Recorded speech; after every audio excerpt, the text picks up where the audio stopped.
بھائیوں بہنوں، جلدی حج کر لو۔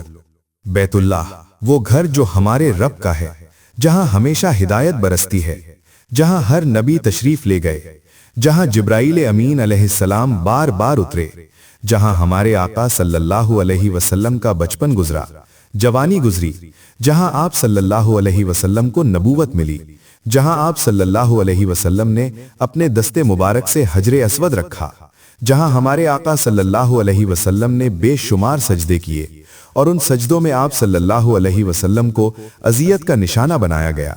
وہ گھر جو انسانیت کی ترقی ہے، جو اسلام کا مرکز ہے، وہاں کبھی حضرت آدم علیہ السلام تشریف لائے، کبھی حضرت ابراہیم خلیل اللہ علیہ السلام نے اس کی مزدوری فرمائی، جہاں سے اسماعیل علیہ السلام ذبح ہونے کو روانہ ہوئے، جہاں حضرت ابو بکر رضی اللہ نے مارے کھائیں، جہاں حضرت عمر رضی اللہ کی شجاعت نے تالے کھولے، جہاں حضرت عثمان رضی اللہ کی وفاؤں نے ڈیرا ڈالا، جہاں حضرت علی رضی اللہ نے بت گرائے، وہاں کے کس کس مقام کو بیان کروں، وہاں کی کس کس فضیلت اور تاریخ کو عرض کروں۔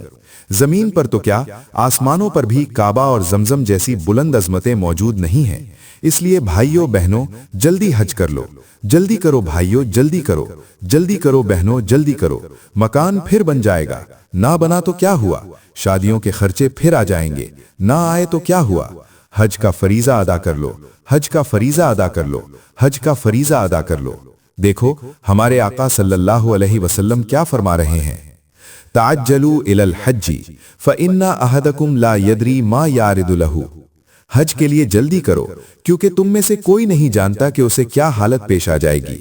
دوسری روایت میں ارشاد فرمایا، جو حج کرنا چاہے وہ جلدی کرے، کیونکہ کبھی بیماری آ جاتی ہے، مال گم ہو جاتا ہے یا کوئی رکاوٹ آ جاتی ہے، لہٰذا جلدی کرو۔